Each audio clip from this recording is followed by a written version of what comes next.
Hello friends, welcome to our YouTube channel teaching exam overload में।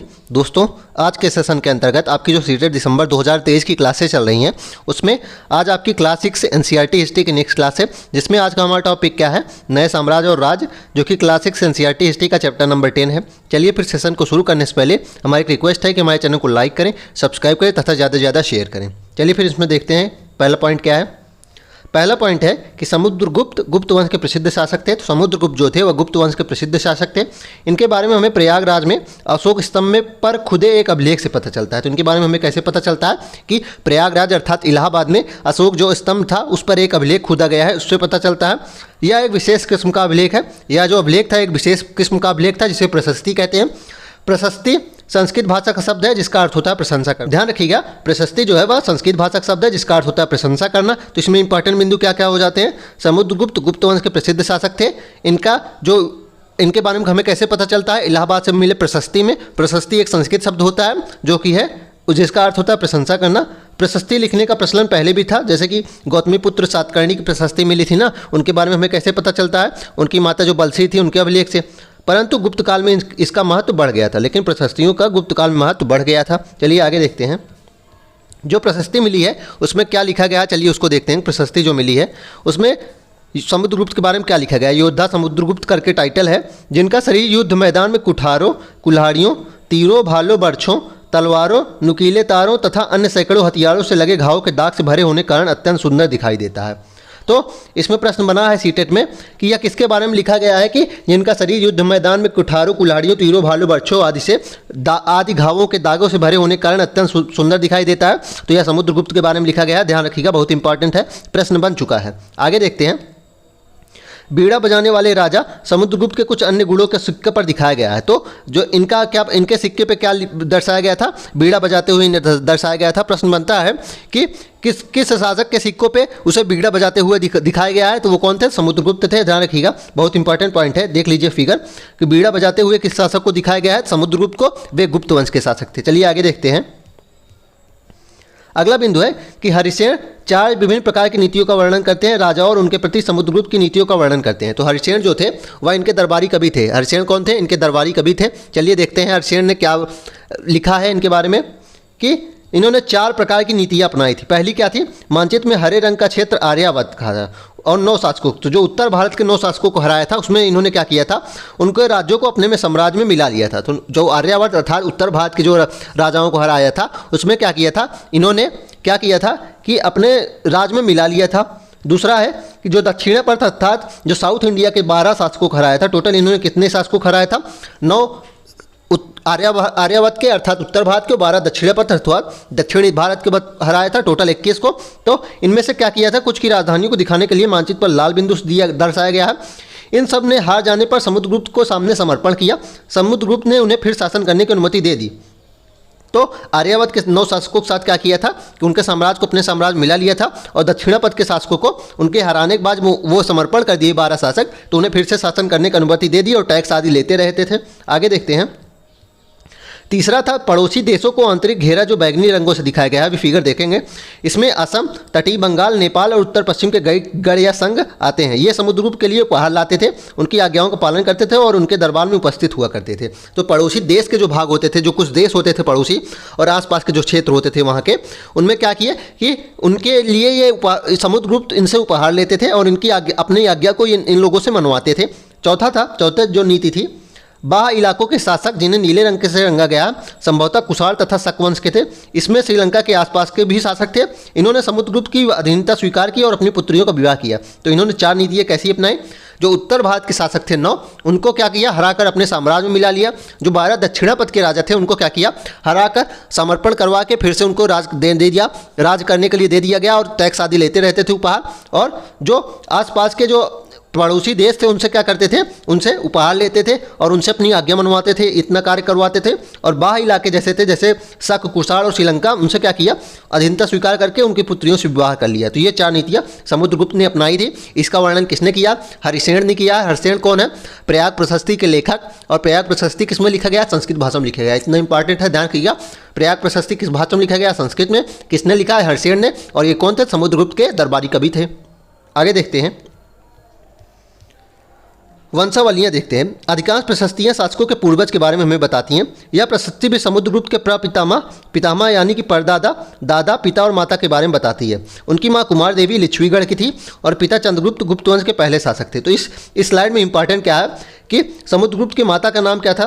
समुद्रगुप्त की माता कौन थी? समुद्रगुप्त की माता थी कुमार देवी जो लिच्छवीगढ़ की थी, और पिता इनके कौन थे? चंद्रगुप्त थे जो गुप्त वंश के पहले शासक थे। पिता कौन थे इनके? चंद्रगुप्त थे जो गुप्त वंश के पहले शासक थे, और माता इनकी कौन थी? कुमार देवी जो लिच्छवीगढ़ की थी, जिन्होंने महाराजा धीराज की उपाधि धारण की। तो चंद्रगुप्त जो प्रथम थे उन्होंने किसकी उपाधि धारण की थी? महाराजा धीराज की। समुद्रगुप्त ने भी यह उपाधि धारण की थी, लेकिन माना किसे जाता है? अगर प्रश्न बनता है कि सर्वप्रथम महाराजा धीराज की उपाधि किसने धारण की थी, तो चंद्रगुप्त प्रथम ने, जो समुद्रगुप्त के पिता थे और कुमार देवी के पति थे। आगे देखते हैं। आगे है कि राजा हर्षवर्धन, सॉरी यहाँ दिक्कत हो गई, यहाँ गलत लिख उठा है। यहाँ क्या होगा? राजा हर्षवर्धन के दरबारी कवि बाणभट्ट, यहाँ लिख लीजिए उनके दरबारी कवि बाणभट्ट। तो राजा हर्षवर्धन के दरबारी कवि बाणभट्ट ने संस्कृत भाषा में उनकी जीवनी हर्षचरित लिखी है। तो प्रश्न बनता है कि हर्षचरित किसने लिखी है? तो हर्षचरित किसने लिखी है? बाणभट्ट ने लिखी है, संस्कृत भाषा में लिखी गई है। और ये किसके दरबारी कवि थे? तो राजा हर्षवर्धन के दरबारी कवि थे। हर्षवर्धन वर्धन वंश के थे, कन्नौज का जो वर्धन वंश था हर्षवर्धन उसके शासक थे। इनके दरबारी कवि बाणभट्ट थे जिन्होंने हर्षचरित लिखी है संस्कृत भाषा में, और ये क्या है? हर्ष की जीवनी है। इसमें हर्षवर्धन की वंशावलियाँ देते हुए उनके राजा बनने तक का वर्णन मिलता है। तो इसमें क्या मिलता है कि हर्षवर्धन की वंशावलियाँ, उनके राज का वर्णन मिलता है। आगे देखते हैं। आगे है कि चीनी यात्री स्वयं त्सांग काफ़ी समय के लिए हर्ष के दरबार में रहा। तो चीनी यात्री स्वयं त्सांग या फिर हेन स्वांग जिसे कहते हैं, वह काफ़ी समय तक हर्ष के दरबार में रहा। उन्होंने वहाँ जो कुछ भी देखा उसका विस्तृत वर्णन दिया गया है। ध्यान रखिएगा इसमें लिखा नहीं गया था, इसलिए इसको फिर से एक बार देख लेते हैं कि राजा हर्षवर्धन के दरबारी कवि कौन? बाणभट्ट। दरबारी कवि कौन थे? बाणभट्ट थे। इसको एक बार नोट कर लीजिएगा, गलती हो गई है यहाँ टाइपिंग में। बाणभट्ट जो थे उन्होंने उनकी संस्कृत में जीवनी लिखी है, हर्षचरित संस्कृत भाषा में लिखी गई है, और ये जीवनी है हर्ष की। और राजा हर्षवर्धन के दरबारी कवि कौन थे? बाणभट्ट थे। इन्होंने इनकी वंशावलियों के बारे में वर्णन किया। साथ ही चीनी यात्री स्वयं त्सांग या फिर हेन सांग भी हर्ष के दरबार में काफ़ी समय तक रहे, और उन्होंने वहाँ जो कुछ भी देखा उसका वर्णन किया है। आगे देखते हैं क्या वर्णन किया है। हर्ष अपने पिता के सबसे बड़े बेटे नहीं थे। तो उन्होंने कहा कि हर्ष अपने पिता के सबसे बड़े बेटे नहीं थे, पर अपने पिता और बड़े भाई की मृत्यु हो जाने पर थानेसर के राजा बने। तो ये राजा कहाँ के बने? थानेसर या फिर कन्नौज का वर्धन वंश जो था उसके राजा बने। इनके पिता और इनके बड़े भाई की मृत्यु के बाद ये यहाँ के राजा बने। उनके बहनोई कन्नौज के शासक थे। तो इनके बहनोई कौन थे? कन्नौज के शासक थे। जब बंगाल के शासक ने उन्हें मार डाला तो हर्ष ने कन्नौज को अपने अधीन कर लिया और बंगाल पर आक्रमण कर दिया। तो हर्ष अपने पिता के बड़े बेटे नहीं थे। उनके पिता और उनके बड़े भाई की मृत्यु के बाद वे शासन किए। उनके बहनोई कन्नौज के शासक थे। जब बंगाल के शासकों ने इनके बहनोई को मार डाला तो ये कन्नौज को अपने अधीन करके वहाँ पर भी शासन किया और बंगाल पर आक्रमण कर दिया था। यह किसने बताया? ये स्वयं त्सांग ने बताया। आगे देखते हैं। आगे है कि मगध तथा संभवतः बंगाल को भी उन्होंने जीत लिया था, और उन्हें पूर्व में जितनी सफलता मिली थी उतनी सफलता अन्य जगहों पर नहीं मिली। उसके बाद तो मगध तथा संभवतः बंगाल को जब जीत लिए तो उसके बाद उन्हें जितनी सफलता पहले मिली थी उसके बाद उतनी सफलता नहीं मिली। और जब उन्होंने नर्मदा नदी को पार करने कर दक्कन की ओर आगे बढ़ने की कोशिश की तब चालुक्य नरेश पुलकेशियन द्वितीय ने उन्हें हरा दिया। तो इन्होंने जो मगध और संभवतः बंगाल को जीत लिया उसके बाद लेकिन इनको उतनी सफलता नहीं मिली जितनी पहले मिल चुकी थी। और ये नर्मदा नदी को पार करके जब साउथ की ओर बढ़ रहे थे, दक्षिण भारत की ओर बढ़ रहे थे, तो चालुक्य नरेश पुलकेशियन द्वितीय ने इन्हें हरा दिया था। कब हराया था? 618 एडी में हराया था। ध्यान रखिएगा 618 एडी में हराया था। और किस नदी के किनारे यह युद्ध लड़ा गया था? नर्मदा नदी के किनारे। बहुत इंपॉर्टेंट है। चलिए आगे देखते हैं। आगे है पल्लवों का राज उनकी राजधानी कांचीपुरम के आसपास के क्षेत्रों से लेकर कावेरी नदी के डेल्टा तक फैला था। तो पल्लवों का राज कहाँ तक था? उनकी राजधानी जो कांचीपुरम थी उसके आसपास के क्षेत्र से लेकर कावेरी नदी का जो डेल्टा था वहाँ तक फैला था। और चालुक्यों का राज कहाँ तक था? कृष्णा और तुंगभद्रा नदियों के बीच में स्थित था। ध्यान रखिएगा चालुक्यों का राज पूछ लेते हैं तो कृष्णा और तुंगभद्रा नदियों के बीच का जो क्षेत्र था वह चालुक्यों के राज में आता था। और पल्लवों का राज्य उनकी राजधानी कांचीपुरम के आसपास के क्षेत्रों से लेकर कावेरी नदी के डेल्टा तक फैला था। चलिए आगे देखते हैं। चालुक्यों की राजधानी ऐहोल थी। चालुक्यों की राजधानी क्या थी? ऐहोल थी। यह एक प्रमुख व्यापारिक केंद्र था जो धीरे धीरे यह एक धार्मिक केंद्र भी बन गया। ध्यान रखिएगा चालुक्यों की राजधानी कौन थी? ऐहोल थी। पल्लव और चालुक्य एक दूसरे का अतिक्रमण करते रहते थे उनकी सीमाओं का। आगे देखते हैं। पुलकेशियन द्वितीय सबसे प्रसिद्ध चालुक्य राजा थे। तो पुलकेशियन द्वितीय जो थे वह सबसे प्रसिद्ध चालुक्य राजा थे। उनके बारे में हमें उनके दरबारी कवि रविकीर्ति द्वारा रचित प्रशस्ति से पता चलता है। तो पुलकेशियन द्वितीय के दरबारी कवि कौन थे? रविकीर्ति थे। और उन्होंने प्रशस्ति लिखी थी कौन सी? ऐहोल प्रशस्ति लिखी थी। इसमें उनके पूर्वजों खासतौर से पिछली 4 पीढ़ियों के बारे में बताया गया है। पुलकेशियन द्वितीय को अपने चाचा से यह राज्य मिला था। ध्यान रखिएगा पुलकेशियन द्वितीय को उनके अपने चाचा से यह राज्य मिला था। आगे देखते हैं, इसको एक बार रिवाइज कर लेते हैं। पल्लवों का राज कहाँ से कहाँ तक था? जो पल्लवों की राजधानी कांचीपुरम थी वहाँ से लेकर कावेरी नदी के डेल्टा के पास तक के क्षेत्र में था। और चालुक्यों का राज कहाँ से कहाँ तक था? कृष्णा और तुंगभद्रा नदियों के बीच में स्थित था। चालुक्यों की राजधानी ऐहोल थी, जो एक प्रमुख व्यापारिक केंद्र था और धीरे धीरे धार्मिक केंद्र भी बन गया। पल्लव और चालुक्य एक दूसरे की सीमाओं का अतिक्रमण करते रहते थे, मतलब एक दूसरे की सीमाओं को जीतने का कोशिश करते रहते थे। पुलकेशियन द्वितीय सबसे प्रसिद्ध चालुक्य राजा थे। इनके बारे में कहाँ से पता चलता है? इनके दरबारी कवि जो थे कौन थे? रविकीर्ति थे। इन्होंने एक प्रशस्ति की रचना की जो है ऐहोल, प्रशस्ति रचा ऐहोल, और इसमें पुलकेशियन द्वितीय के बारे में हमें पता चलता है। इसमें उनके पूर्वजों खासकर को पिछली 4 पीढ़ियों के बारे में बताया गया है। पुलकेशियन द्वितीय को अपने चाचा से यह राज मिला, तो इतना इसमें इंपॉर्टेंट था। चलिए आगे देखते हैं। आगे है कि रविकीर्ति के अनुसार उन्होंने पूर्व तथा पश्चिम दोनों समुद्र तटीय इलाकों में अपने अभियान चलाए। तो रविकीर्ति के अनुसार पुलकेशिन द्वितीय ने पूर्व तथा पश्चिम दोनों समुद्र तटीय इलाके जो थे उसमें अभियान चलाए। इसके अतिरिक्त उन्होंने हर्ष को भी आगे बढ़ने से रोका। तो हर्ष को अभी मैंने बताया ना, वर्धन वंश जो हर्षवर्धन थे उनको भी नर्मदा नदी के किनारे 618 AD में रोका। हर्ष का अर्थ है आनंद होता है। हर्ष का अर्थ क्या होता है? आनंद। तो रविकीर्ति ने आगे क्या कहा कि कवि का कहना है कि इस पराजय के बाद हर्ष अब हर्ष नहीं रहा। तो उनका कहना है कि हर्ष अब हर्ष नहीं रहा। प्रश्न अगर पूछा जाएगा कि यह कथन किसका है कि हर्ष अब हर्ष नहीं रहा, तो यह पुलकेशिन द्वितीय के जो दरबारी कवि थे हरिसेन, उन्होंने कहा है। पुलकेशिन द्वितीय ने पल्लव राजा के ऊपर भी आक्रमण किया। पुलकेशिन द्वितीय ने पल्लव राजा के ऊपर भी आक्रमण किया, जिसे कांचीपुरम की दीवार के पीछे शरण लेनी पड़ी। अगला पॉइंट है कि प्रशासन की प्राथमिक इकाई गांव थी। ध्यान रखिएगा, ये अगला पॉइंट है कि प्रशासन की प्राथमिक इकाई गांव होती थी, लेकिन धीरे धीरे कई नए बदलाव हुए। तो जो पुलकेशियन आदि का समय चल रहा था, 618 AD का समय चलता रहा था, 600 ईसा पूर्व तक का समय में प्रशासन की प्राथमिक इकाई गांव होती थी, लेकिन धीरे धीरे कई नए बदलाव हुए। राजाओं ने आर्थिक, सामाजिक, राजनीतिक या सैन्य शक्ति रखने वाले लोगों का समर्थन जुटाने के लिए कई कदम उठाए, जैसे कि देखते हैं। कुछ महत्वपूर्ण प्रशासकीय पद अनुवांशिक बन गए, अर्थात बेटे अपने पिता का पद पाते थे, जैसे कि कवि हरिसेन अपने पिता की तरह महादंडनायक अर्थात मुख्य न्यायाधिकारी थे। अब प्रश्न बनता है कि महादंडनायक कौन होते थे? तो मुख्य न्यायाधिकारी होते थे, और कवि हरिसेन अपने पिता की तरह महादंडनायक थे। ध्यान रखिएगा, महादंडनायक कौन होते थे? मुख्य न्यायाधिकारी। आगे आगे देखते हैं। कभी कभी एक ही व्यक्ति कई पदों पर कार्य करते थे, जैसे कि हरिसेन एक महादंडनायक होने के साथ साथ कुमारामात्य अर्थात एक महत्वपूर्ण मंत्री तथा एक संधि विग्रहिक अर्थात युद्ध और शांति के विषयों का भी मंत्री था। तो इसमें अब प्रश्न कहाँ से बनता है कि महादंडनायक का अर्थ क्या होता है? मुख्य न्यायाधिकारी। कुमारामात्य का अर्थ क्या होता है? एक महत्वपूर्ण मंत्री। तथा संधि विग्रहिक का अर्थ क्या होता है? युद्ध और शांति के विषय का मंत्री। ध्यान रखिएगा, महादंडनायक का अर्थ होता है मुख्य न्यायाधिकारी, और कुमारामात्य का अर्थ होता है महत्वपूर्ण मंत्री, और संधि विग्रहक का अर्थ होता है युद्ध और शांति विषयों का मंत्री। और ये तीनों कौन थे? हरिसेन थे। आगे देखते हैं। संभवतः वहाँ के स्थानीय प्रशासन में प्रमुख व्यक्तियों का बहुत बोलबाला था। तो ऐसा माना जाता है कि उस समय में जो प्रमुख व्यक्ति होते थे समाज के, गांव के, उन व्यक्तियों का बहुत बोलबाला होता था, जैसे कि नगर श्रेष्ठी यानी कि मुख्य बैंकर या शहर का व्यापारी, सार्थवा यानी व्यापारियों का नेता जो होता था, प्रथम कुलीक कौन होता था? मुख्य शिल्पकार, तथा कायस्थ यानी कि लिपिकों के प्रधान जैसे लोग होते थे। तो मुख्य व्यक्तियों में उस समय समाज में कौन होते थे?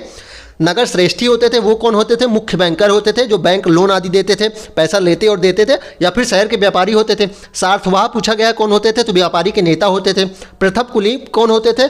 प्रमुख शिल्पकार होते थे। और कायस्थ कौन होते थे? लिपिकों के प्रधान। एक बार फिर से बता देता हूँ कि 600 AD के आसपास जो मुख्य व्यक्ति होते थे समाज के, उनका बहुत बोलबाला होता था, जैसे कि नगर श्रेष्ठी कौन होते थे? मुख्य बैंकर होते थे या शहर के व्यापारी होते थे। सार्थवाह कौन होते थे? व्यापारियों के नेता होते थे। प्रथम कुलीक कौन होते थे? मुख्य शिल्पकार होते थे। और कायस्थ कौन होते थे? लिपिकों के प्रधान होते थे। उस समय इन लोगों का बड़ा बोलबाला था।